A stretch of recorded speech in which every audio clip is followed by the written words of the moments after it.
Good evening, everyone.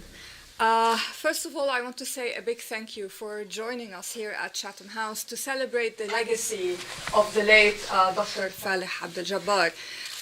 He needs no introduction, so I'm not going to say much. I just wanted to say that he played a huge role for me professionally, because without him, I would not have met Dr. Renad Mansour.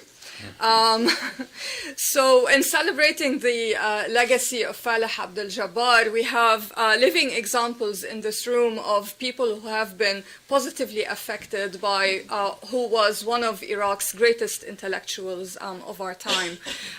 Without further ado, I'm going to hand over to Renad, but before that I also want to thank our dear colleague Toby Dodge for helping make this event happen. Thank you so much, Renad. Thank you.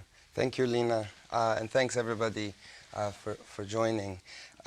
So it's a bit different than a normal Chatham House talk today, because what we're doing is we're talking about the legacy of what is a man who will go down in history as one of the foremost thinkers of Iraq and of the Middle East. Of course, he needs no introduction. Dr. Faleh Abdul Jabar, or for us young ones, always Dr. Faleh, as we had to call him. I think there are four before we begin with the panel, just to structure sort of the talk, I think there are four main legacies that Dr. Faleh leaves us with. He was well known for all of these. One is being a writer, two is being a teacher, three is being a political strategist behind the scenes, and four is being an activist. And from the beginning until the end of the career, these were all four. All four of these were part of his life. And I've worked with him for the last 8 years, and I have a story for each one that really kind of opens the door as to who this man was, hiding sort of behind the books and the critics of sociology.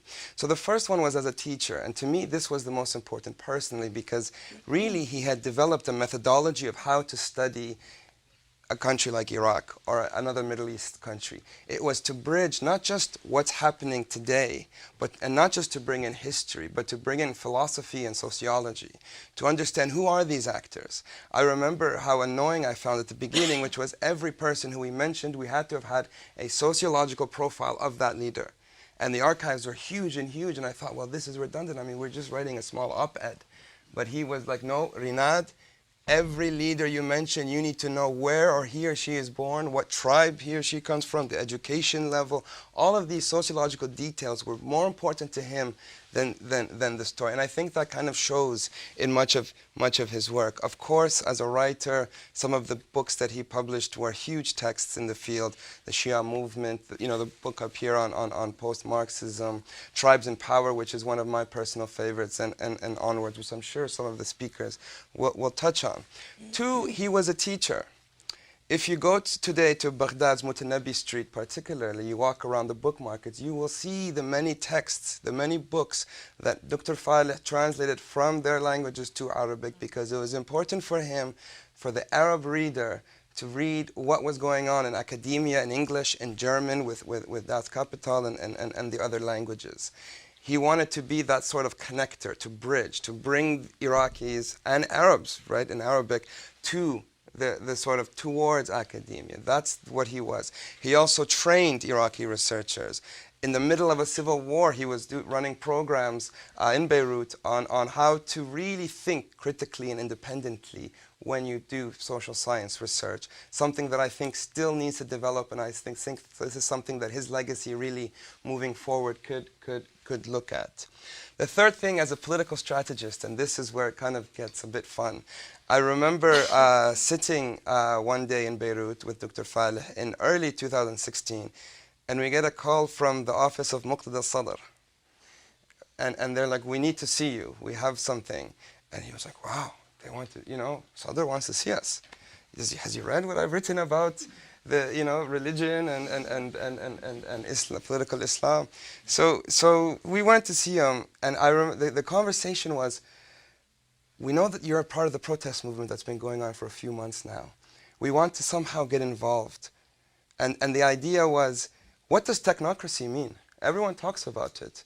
And one of their key issues was, Doctor, how can we do technocracy with democracy? How can we select technocrats but still call ourselves democratic? So these were the kind of debates that he was very much trying to influence the people who are making policies behind the scenes by trying to come up with some of these ideas.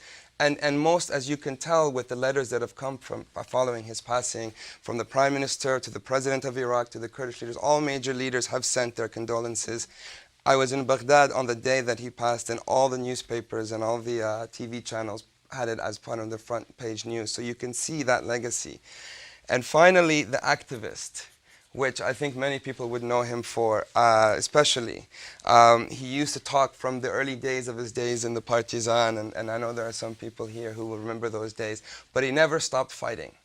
And I remember how excited he became in 2015 when the protest movement began. And there was this rejuvenation. And this kind of links to this question when people ask me, was he sick? Was he ill? Like, was there any signs of this? My immediate answer is no, because when you talk to him about politics, he never showed it. But then wait a minute, he had this, and this. But you forget it because of that activism that he had. And so I remember in 2004, 15, 16, going, every Friday he would go to the protests in Beirut, and sometimes there was like 2 or 3 people. And I asked him again, Dr. Faleh, why are you going to these things? He's like, no, this is the principle. The Iraqi government needs to know that we're here, and these are our demands for reform. So very much that activist part. And sort of to conclude this was supposed to be short, by the way, to conclude my sort of introduction, his very last post on Facebook, I think, sheds light into the legacy that he wants to leave. There was a debate emerging linked to this sort of the protest movement, and a debate emerging linked to, can the civic movement and the Sudrists come together? Can the Islamists and the nationalist secularists come together? And of course we know that Dr. Faleh was someone who really believed in this cause, and many questioned him for this cause, but he stayed committed to it, because he saw Middle East not today, but he saw Middle East in the future, when these are 2 forces that need to somehow come together. And so that's very much indicative, I think, of the lessons that we can draw. But that's all from me. So what we'll do is we have 4 really good speakers today who, to different parts of Dr. Faleh's life, have come into play. We have Sami Zubaydah, who was Professor Sami Zubaydah, who was Dr. Faleh's PhD supervisor at Birkbeck College. We have Professor Toby Dodge, who was a colleague of Dr. Faleh. They wrote several sort of books, sort of co-edited books, volumes together, and continued to work. My last meeting with Dr. Faleh was with Toby a month ago or so in Beirut, where again he felt quite weak, but very quickly when Toby started to ask him some hard questions, the debate became lively. We have Shi'ite Movement, who is a sort of a researcher who Dr. Faleh always spoke very highly of, as a need to generate more Iraqi researchers moving forward. And of course, a man who needs no introduction, we have Zuhair Jazairi, a sort of, I think I can say, lifelong friend, colleague with Dr. Faleh, who is joining us today. So I'll just go with the way of the format. So we'll begin with Sami. Okay, thank you. And the topic, sorry, I should say, is the conversation is about what is the legacy that Dr. Faleh leaves behind. I first met Faleh in the early 1990s. He was introduced to me and highly recommended by Peter and Marion Sluglet, dear friends and colleagues of long standing, with a view for him to start a PhD at Birkbeck, which I readily agreed. I took an immediate liking to Faleh, his personal charm and humor, and his depth of knowledge, culture, and intellect. We shared interests in Arabic literature, music, and song, and Iraqi folk culture and religion, and had many entertaining discussions and performances with friends. Faleh, of course, was very well connected and much appreciated by a wide circle of Iraqi and Arab intellectuals, poets, and artists, and I much enjoyed meeting some of them in social and cultural gatherings, including musical evenings, some at my place and some at his place, and invited various people who played. I remember a long evening at their place of somebody playing the oud, and we trying to give a rendering of Cleopatra of from Abdul Wahab, the song. His PhD work, Faleh came to it very well prepared. He had already gathered much material on Iraqi Shia political and ideological strands and movements, interviews and document, but also of Iranian strands and connections, some of it from his time in Iran. And of course, his intimate knowledge of Iraqi history and society, of the political experience of the Communist Party and the left, and of the trajectories of the Ba'ath. He had special interest and wide knowledge of Iraqi tribes and their involvement in politics. This work, the PhD work, culminated in his brilliant thesis, defended, I think, if I remember right, in 1999, and eventual book. And I think one of the examiners, again, if I remember right, was Fred Halliday, who was full of fulsome praise, and he always liked Faleh very much and enjoyed having dinners with him and discussions and seminars. Now, Faleh at Birkbeck, over the years that Faleh was there, I ran a seminar course, a graduate seminar course, Religion, Culture and Politics, as an option for master's students, but was widely attended by PhD students and sort of interested colleagues.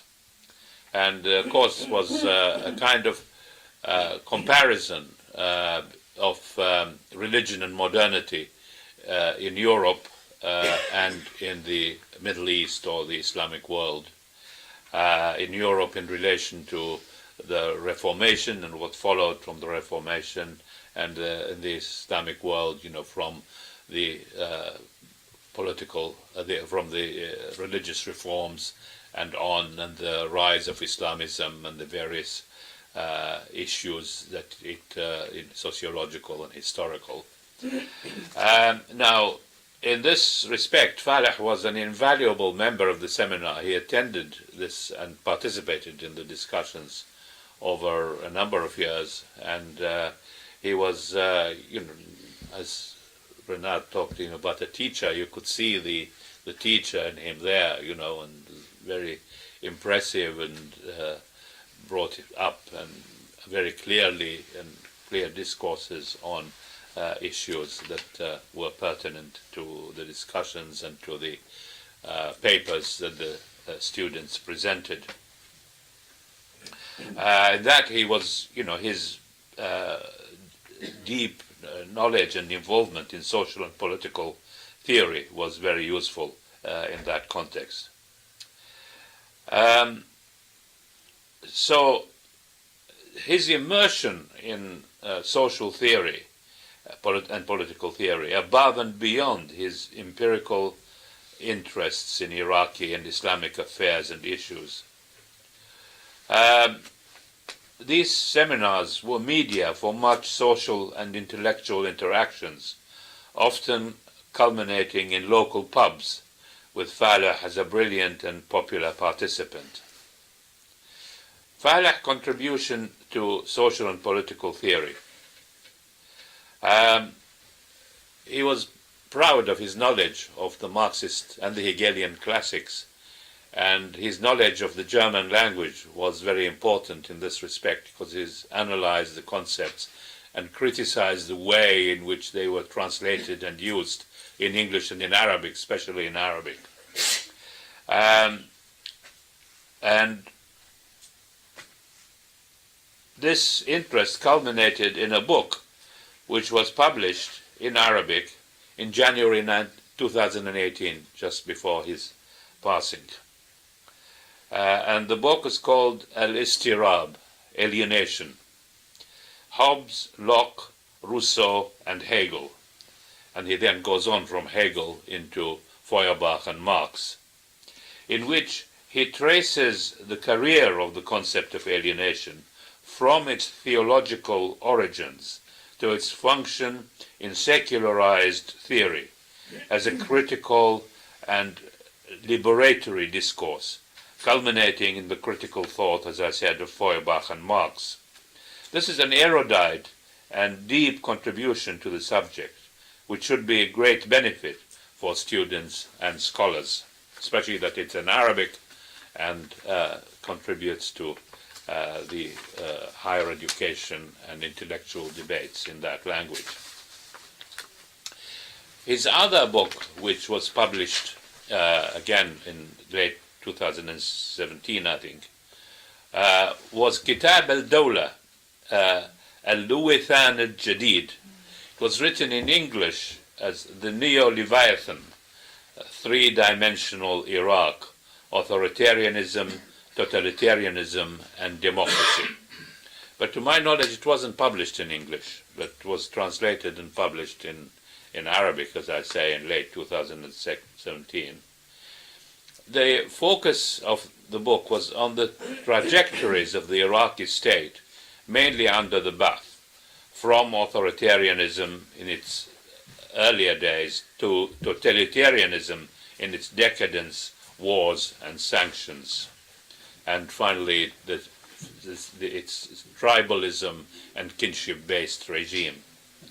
These analyses, however, are couched in a lengthy theoretical expositions of those concepts of totalitarianism, authoritarianism, and of the history of these concepts, mainly in German but also in English thought.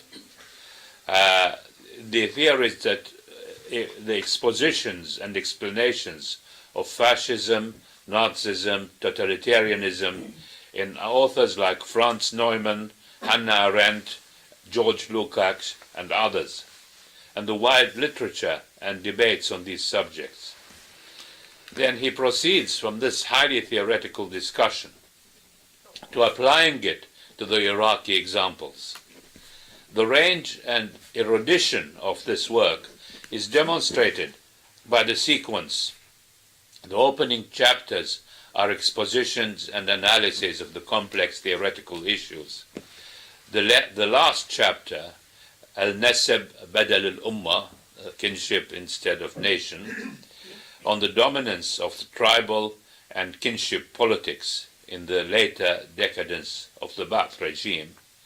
This part, right at the end of it, presents diagrams and tables of the relevant tribes around Tikrit and the distribution of their roles in regime politics and security.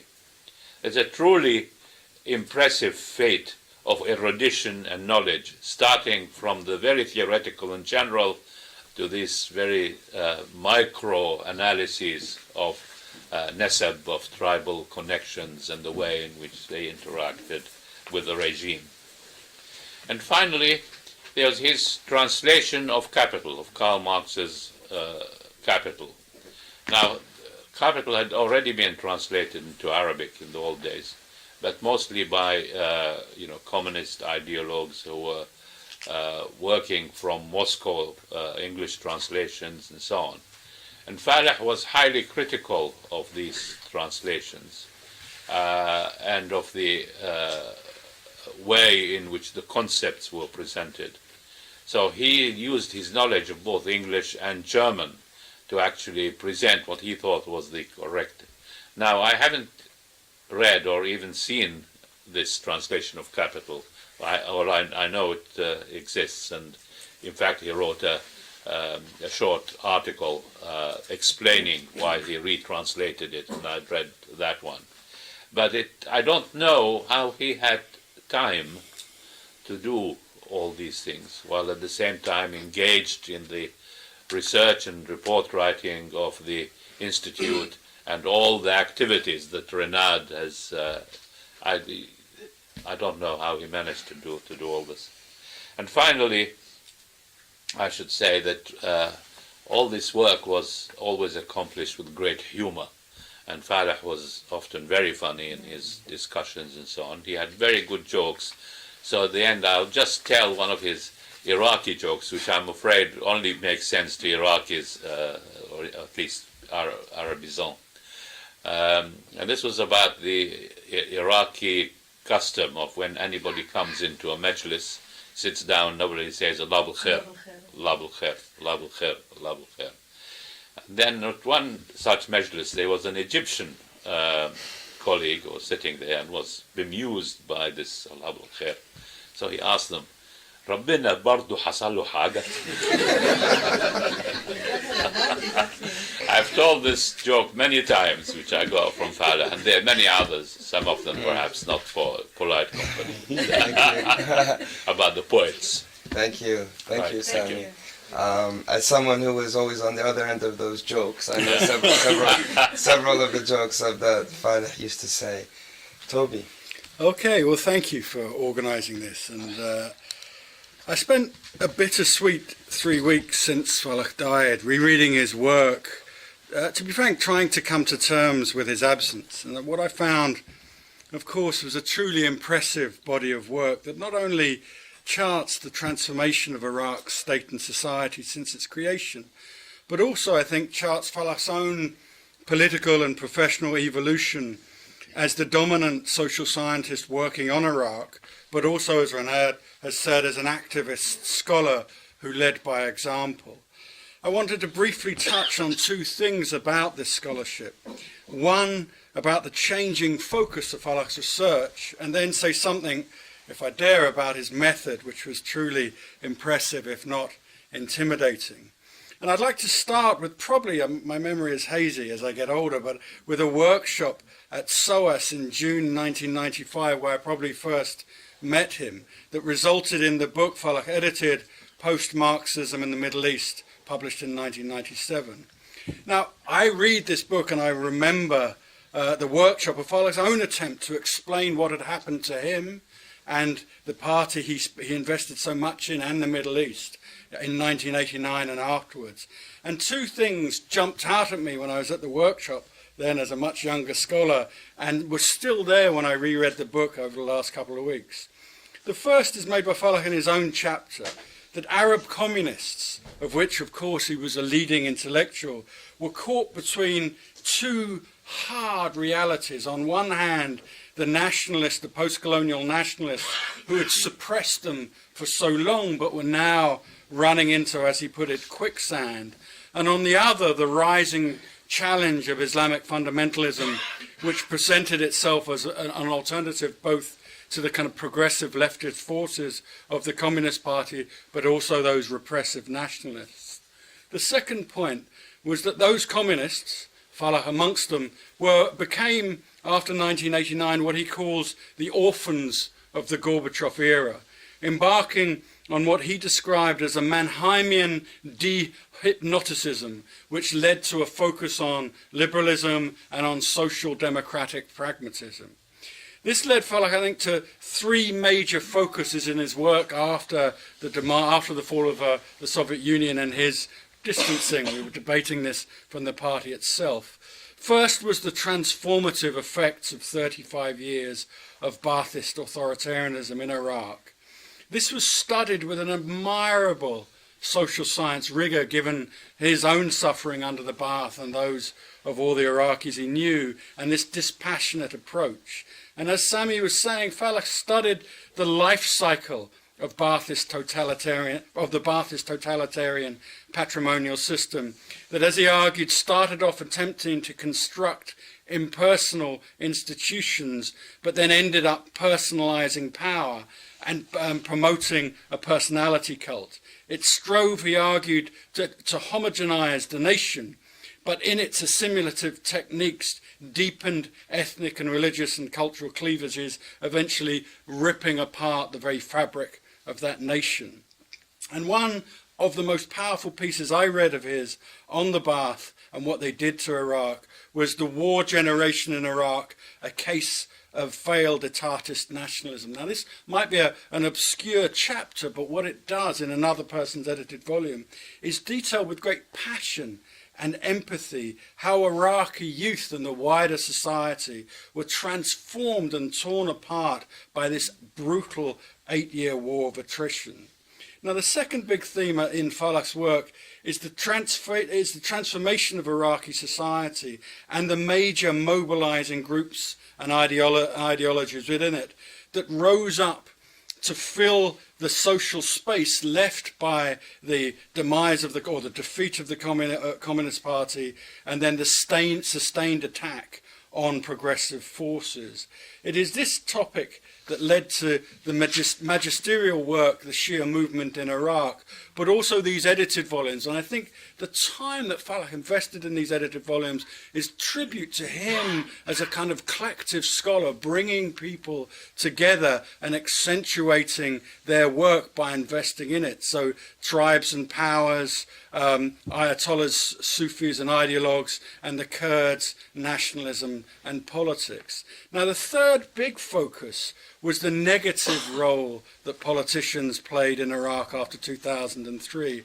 I think personified by a work he wrote with Renad, and Renad has a funny tale to tell about when they were working on it, I think, and it turned out that it was Faleh's birthday, and he said, "My God, don't worry about that. We've got a despot to defeat." And I think it's a beautiful piece of kind of forensic investigation into what Maliki did. Maliki and the rest, a crisis within a crisis. But let me end this section of the talk, at least, on a positive note. Now, Faleh gave the Middle East Centre at LSE a paper to publish, which we didn't publish before he died, but we will publish in June, called From Identity Politics to Issue Politics: The Iraqi Protest Movement, the End of Conformity, and the Beginning of Accountability. Now, this again is a beautiful piece of work, a study of that protest movement in 2015, but also what he hoped and prayed, worked very hard to make what it would represent, which is a move away from those polarizing, violent, sectarian divisions that drove the country into a post-liberation civil war, and a move towards, once again, a politics that could allow for progressivism, for development, for hope. Now, I then wanted just briefly to touch upon Faleh's method as an academic and a researcher in all of those books, that which both impressed us all, but to be frank, intimidated in each of his major works. And just reading them again, the Shi'ite Movement, Tribes and Powers, Ayatollahs, Sufis and Ideologues, and then the Kurds, Nationalism and Politics, each of those books, I would argue, starts off with a gentle warning, or even, could we call it, a kind of respectful ticking off about the previous mistakes that us, as researchers of Iraq, have made on each topic. Now, this was either cultural essentialism or missing or ignoring the profound fact that Iraq was continually being transformed by both the market economy, but also the power, indeed the collapse of the state. And if we missed this, we missed the complexity of what we were studying. So in Tribes and Powers, he tells us to jettison the themes of the essential archaic character of the tribes. In Ayatollahs, Sufis and Ideologues, he makes the very strong case that it's not actually Shia political organization or identity that dominates, but a series of cross-cutting identities that form the complexity of Iraq as a whole. And then he goes on in all of these major works to develop a kind of a series of precise analytical units. And I was reading an interview that he gave in 2003, where the journalist is clearly kind of bowled over by the analytical precision. And he says, you know, there are 5 major segments of this new business elite, which then in 2003 had only been liberated for a matter of months. And he goes on to detail each one of them. Or then in the Shia movements, there are 3 major agents or bearers of Islamism. And he goes on to describe the clerical class, the mercantile class, or the modern middle class intellectuals. And then after that, after the gentle critique of the rest of the faults in the literature, and then this developing of these very precise analytical units, you're then subjected to an incredibly impressive array of empirical detail. And I've got a few examples here. I won't quote them to you, but as I follow through his work, you see this detailed amassing of data that leaves little room for doubt that his analysis is the correct one, but then opens up to a huge, a kind of dominant, kind of definitive argument. And I was trying to think what I would call this in kind of academic thought, and it's kind of theoretically driven inductive empiricism. And what all this means, I think, is that body of work, especially the Shi'ite movement in Iraq, it kind of leaves Faleh as the intellectual market maker for studies on Iraq. And I think, as Renad was saying, that as an encourager of young scholars, I was young once, and he gave me my first publication. As a teacher, as a producer of this huge body of work, but also, as I said when I last spoke on this, as a role model. If you think about the huge violence, but also the temptations and the corruption that was unleashed after 2003, amidst it all, he stood there, I think, leading by example, showing what intellectual honesty meant in the face of threats, intimidation, but also showing what kind of a morality, a kind of true north morality meant in the face of kind of widespread and profound corruption. And I think then leading by example by his work, demystifying Iraq, putting it in comparative perspective, and giving us an understanding that leads young scholars, leads political activists, and leads anyone working on Iraq to a much better, clearer and truer understanding of that country and its problems. Thank you. Thank you. Thanks, Toby. Yeah, we'll move to Shada now. Thank you for inviting me today to talk about such a great scholar and man, Dr. Faleh. I thought that no one could talk better about Dr. Faleh's whole legacy as an academic and social scientist than his close friends and colleagues participating in this panel. Therefore, I thought it would be wise if I shed light on his research in Iraq's Shiite religious politics, the subject that made me first interested in Dr. Faleh's studies and that gave me the chance to be acquainted with him and know him over the past decade. I first met Dr. Faleh after a few years living in London when I was doing my MA research at SOAS in the rise of Shiite Islamism in post-invasion Iraq, specifically the role of Shiite religious establishment in Najaf, which is called in Arabic the Marja'iyya. I was also preparing for some sessions I would be leading on political Islam in Iraq, which was part of a short course on political Islam in general organized by SOAS London Middle School Institute. I was looking for a good academic studies and analysis on Iraq's Shiite Islamic movement. I found Dr. Faleh's insight and analysis in his book, The Shi'ite Movement in Iraq, very impressive and useful to the extent I bought the book in English and Arabic. Indeed, it is as Professor Sami Zubaydah described in the book, unique and impressive. It is the first study to shed the light on the complexity of Shiite political movement in Iraq and its social basis in the modern history of Iraq and shortly before the US-led invasion in 2003. Dr. Faleh's studies on Iraqi Shi'ism and Iraqi Shiite social and political movement in general are insightful and essential contribution to the academia, as Professor Toby and Professor Zubaydah have mentioned. They are also very useful for those who work in consultancies and journalism like myself. I can outline why Dr. Faleh's studies on Iraqi Shi'ism are so unique and impressive. Dr. Faleh was one of a few scholars who have done studies on Iraq in the second half of the 20th century, despite the difficulties facing conducting field research under Iraq's totalitarian regime. He used various, as Professor Toby mentioned, various sources in his research, not only publications, interviews, but also personal observation and close follow-up of Iraqi socio-religious landscape. And Dr. Faleh illuminated how unique Iraqi Shi'ism is and how distinct it is from Iranian Shi'ism.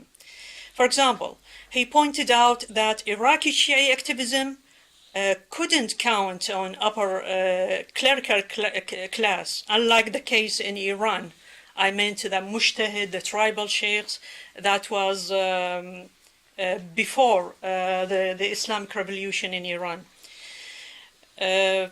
Also, Dr. Faleh illuminated the fact that the Shi'i factions are not homogeneous, but they are diverse.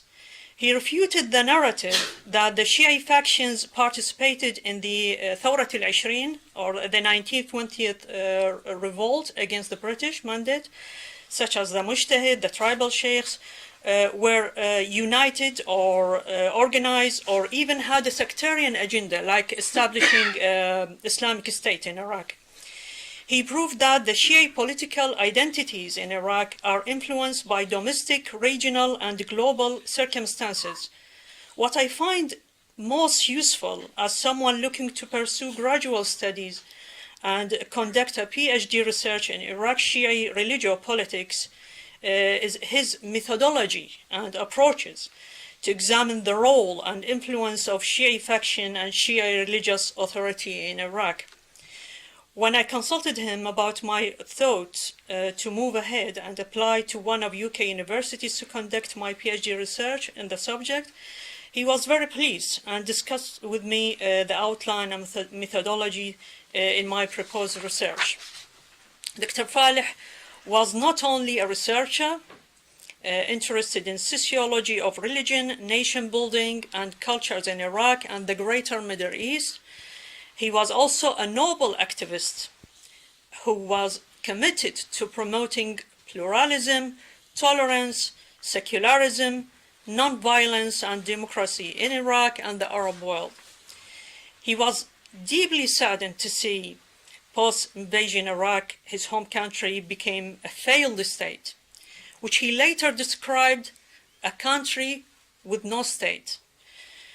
This is why Dr. Faleh pays great attention on mentoring the next generation of young Iraqi researchers and on supporting the emerging Iraqi civil society organizations. Despite his extraordinary stature, Dr. Faleh was genuinely warm and caring individual. When I first met him, I felt I had known him for many years. Despite his great achievements, he respected my analysis and thoughts and views, and he showed me a great interest in debating them. He asked me to contribute to a study he was leading on politics of the Iraqi government under former Prime Minister Nour al-Maliki. I think Professor Toby mentioned that, is it a legacy of Nour al-Maliki? Yeah. Which I did. He also asked me if I could join his lecturing team at his Beirut-based Iraqi institution for strategic studies. I told him I couldn't because of family commitments. I last spoke with Dr. Faleh here at Chatham House a few months ago. He had called earlier, invited me to attend the panel discussion on the referendum on the independence of Iraq's Kurdistan, chaired by Rinat. When I asked him about his health, he said he was feeling very well and he was busy with the new projects. He was full of energy. He asked me how I was getting on with my PhD research project. When I told him I was still looking for a supervisor, he made jokes.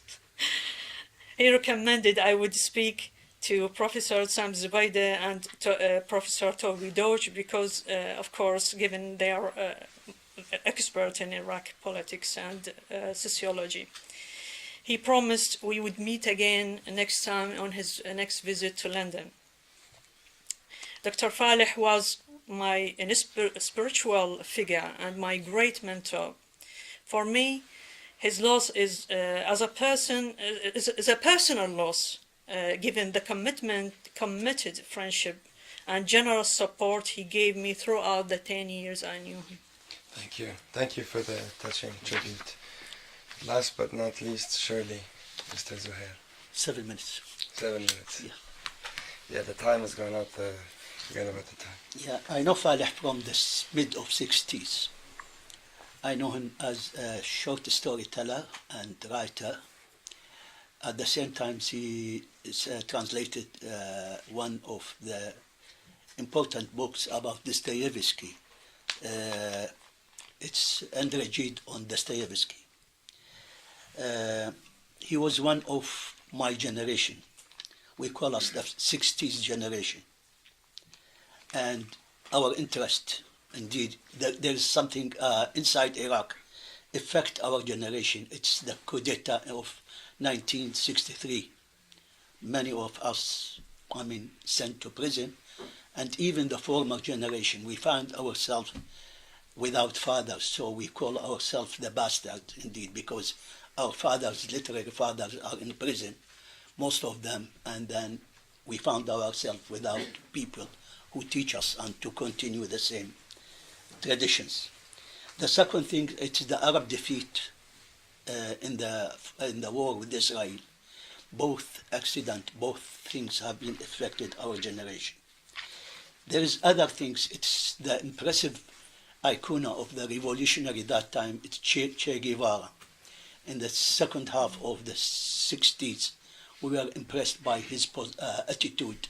He is one of the intellectuals who left his books and went to fight with the guerrilla in different places.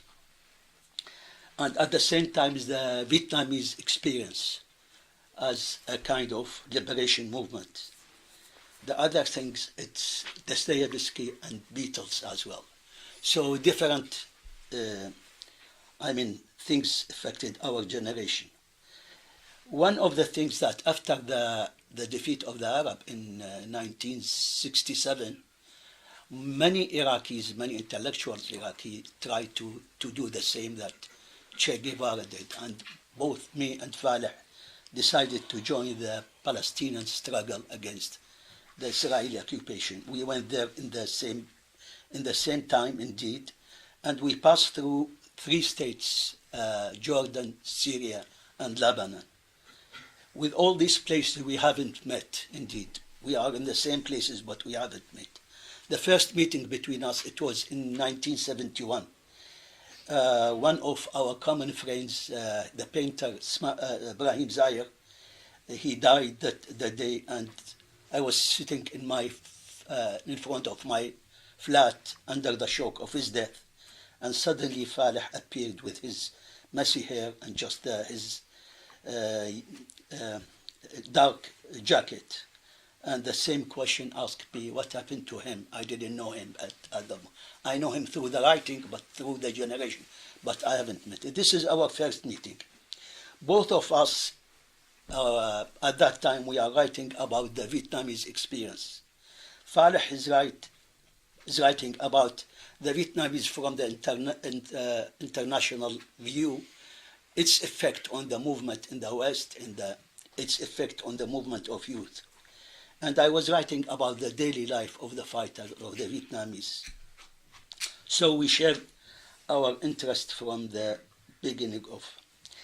Faleh at that time, he was very busy on translating and writing. And we used to meet, after that meeting, we used to meet every week, nearly every week after the tragic death of our friend. Later on, we decided together, without an agreement between to go back to Iraq. We worked in the weekly magazine of TV and radio. Faleh used to write about theater. He's one of the best critics for the theater. He used to attend the rehearsal from the beginning and then to the end. At that time, Bertolt Brecht theory on the alienation of the theater, it was very new in Iraq. So the alienation became one of the interests of Faleh through the theater. He started to write about alienation and its meaning, and how it's practiced in the theater. The Communist Party, the government legalized the first weekly magazine for the Communist Party. It's الفكري. I joined the cultural section of the magazine and asked Faleh to join it with his Trotskyite background. It's difficult to make any agreement between the two. But the first day he joined me and he wrote his political article. It was very strange language for the communist at that time, who used to have a cliche of the things and just try to push the facts inside it. Faleh used a very informative language that time. So both of the leaders of the communists, when they started to read his article, they just surprised, but they find there is no mistake. It's very good, but there is a different language. Then they fix his table. I say it's good. Faleh started from the media, and then he joined the Communist Party. At that time, we have a daily meeting in the newspaper, which is legalized after that. Faleh was in the foreign affairs section. I was in the reports. Inside report. It's just the articles about the labors and about. So I used to do interviews with the people. But both of us attend the meeting. So there is a very hard discussion about the situation in Iraq, where it is going. But there is some people they have worries about where the front between the parties going in the front. There is some signs of, clashes between the two parties. At that time, the revolution in Iran, the movement in Iran, the public revolution, affected very much for the people. So Faleh was the first one started to write about Iran and its effect on Iraq. His main article about Rastakhiz is the party established by a Shah in the last years of being in the monarchy. Yeah, the way that Faleh wrote his article, it shows that where are we going indeed. It's one party. The name of the Rastakhiz means bath in the Arabic. And the same strategy of those parties, just to combine the state and people in one, indeed. So this is the start of Faleh interest on how the Titanic states, the state, sold state, built through combine the civil society and the state together. And this is the start of his interest in Islam, indeed. He started to follow the direction of the Khomeini's government. In the years of 2000, the years after, the two parties have been nearly separated. There is a strong campaign about the member of the communists, thousands of them arrested and tortured by the regime. Faleh left the country in that time, in 1978. Okay. I stayed in the country 7 months after him in the hiding. Then we went together in Beirut. In Beirut, during the Israeli invasion to Beirut, we moved to Syria afterward, and then we asked together to go to Kurdistan. So we went to Iran, and in Iran, we met many people in Iran, and leaders of the Iranian, the authority, and even Iraqis who led the parties, Islamic parties. We met nearly at least 60 people in Iran. From this meeting, the organic material of his book about Amama and Effendi. How do you translate it? Amama and Effendi.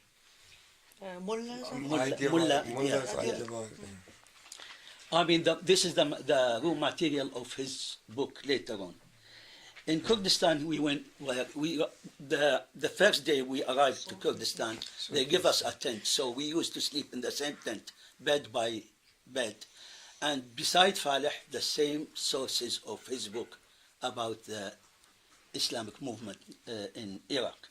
It's Ali al-Wardi and the Iraqi anthropologist Ali al-Wardi, and the book of Marx as well, and I don't remember other books, but all these books beside him, and he used to write his next book about. And I was writing beside him the same one. Inside Faleh, always there is the hidden novelist. It's inside his book, his Faleh. Always he depends on text from Dostoevsky, from different writers, from Shakespeare sometimes, just to put it. And when he read Ali al-Wardi, he used to pick the story from his book and tell the story, read the story to me. And always he depend on the story, and he admired Ali al-Wardi as a storyteller beside his research. The difference between Faleh and Ali al-Wardi, it's Faleh doesn't believe of still society. I mean, the constant assets of, he doesn't believe on that.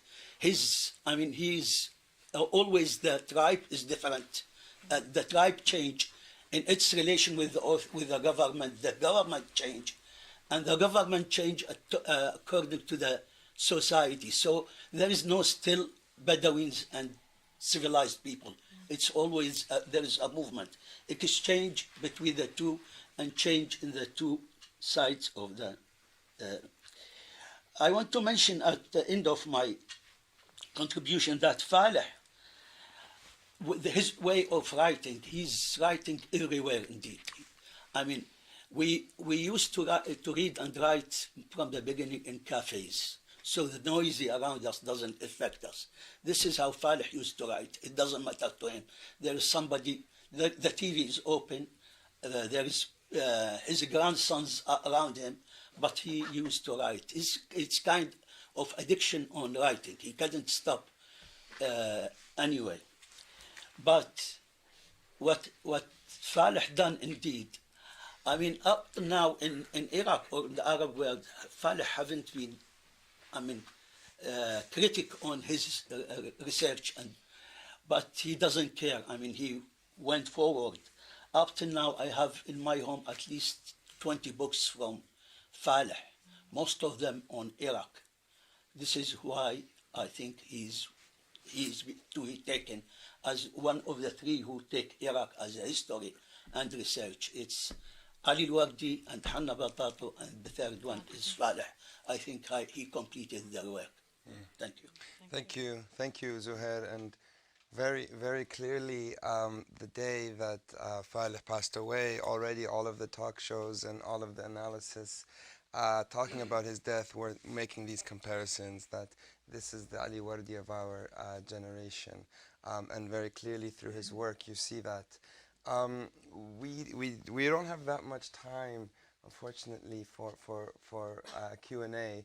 But we do have a reception just outside afterwards where we can mingle and sort of share stories and talk more about his legacy. However, we're very fortunate to have some of Faleh's family with us today. And so we thought to end on a personal note, kind of linked to what you were saying actually about your story about addiction and writing, and I won't ruin the punchline, but we have Ali, who is Faleh's son, who's come from Sweden, to share one of these stories with all of us today. So.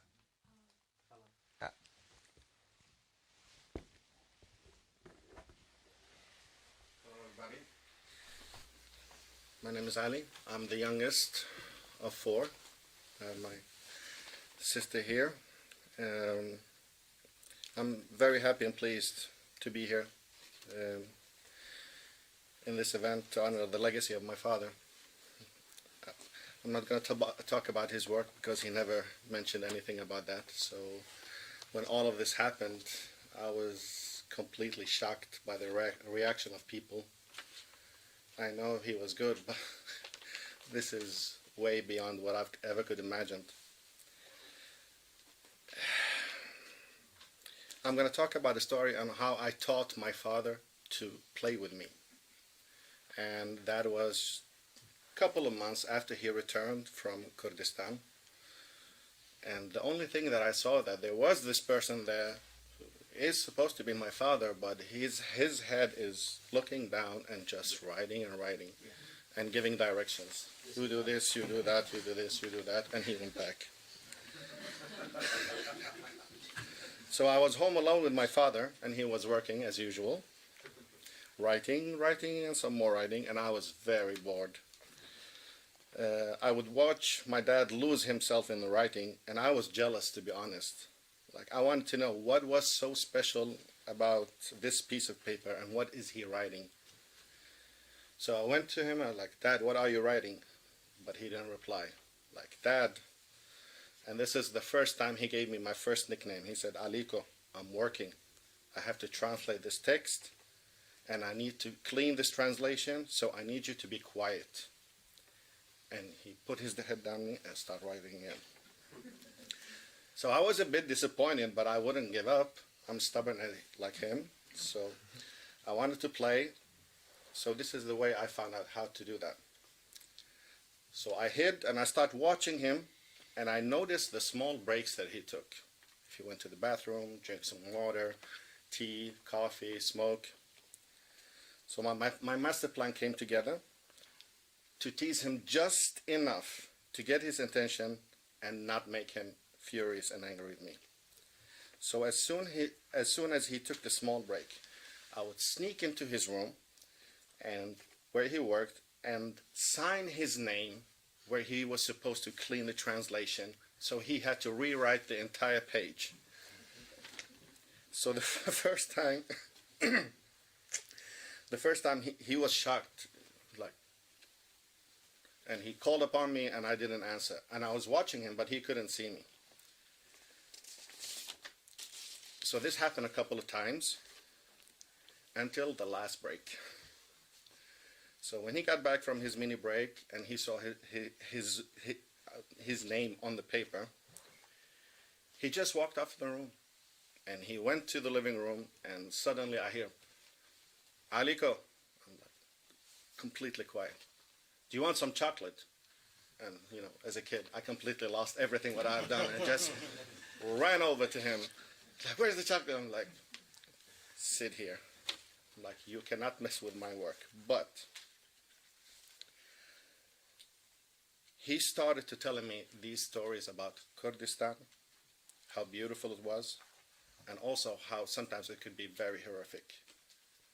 And sometimes it sounded just like paradise. He was very detailed, like even how the wind blew, how the sun would feel up on his skin.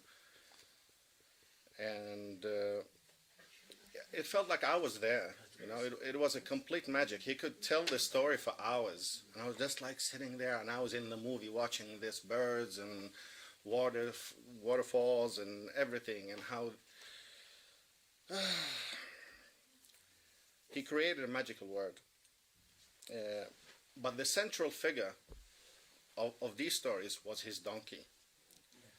And that donkey was named after a football player, an English football player that was known for his speed, which was Keegan. So Keegan, can you imagine a mixture between donkey and Superman? That was Keegan in my head. So this donkey saved my dad's life on various occasions, and he used to tell me the stories how he shared his food with that mule. Because if the donkey would get angry and hungry and went on strike, they would die. This event started many thoughts in my head, and of course in a kid's imagination. I had a picture of the donkey, how I thought it was, but I don't have it with me. But now these stories was the core on how my dad started passing on one of his other passions, which was football. My father was an absolutely fantastic storyteller. So when he taught me about Pelé or Garrincha, Yashin, Cruyff, even Eusebio from Portugal. Beckenbauer from Germany, Puskás from Hungary. I saw all the games. I don't need to watch the games. I can tell you minute by minute what happened during these games. And it was not just about the games, it was strategy, how they thought, what happened, what went wrong, all of that. This is the core of my relationship with my dad. So this is how my dad started to interact with me. The only way he knew how to. With the magical stories about Keegan and football.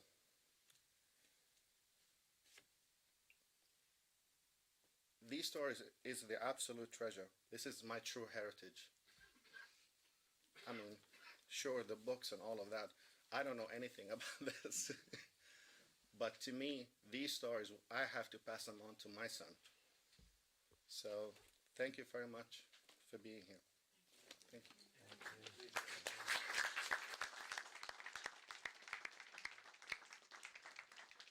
you. Thank you, Ali, for sharing your story.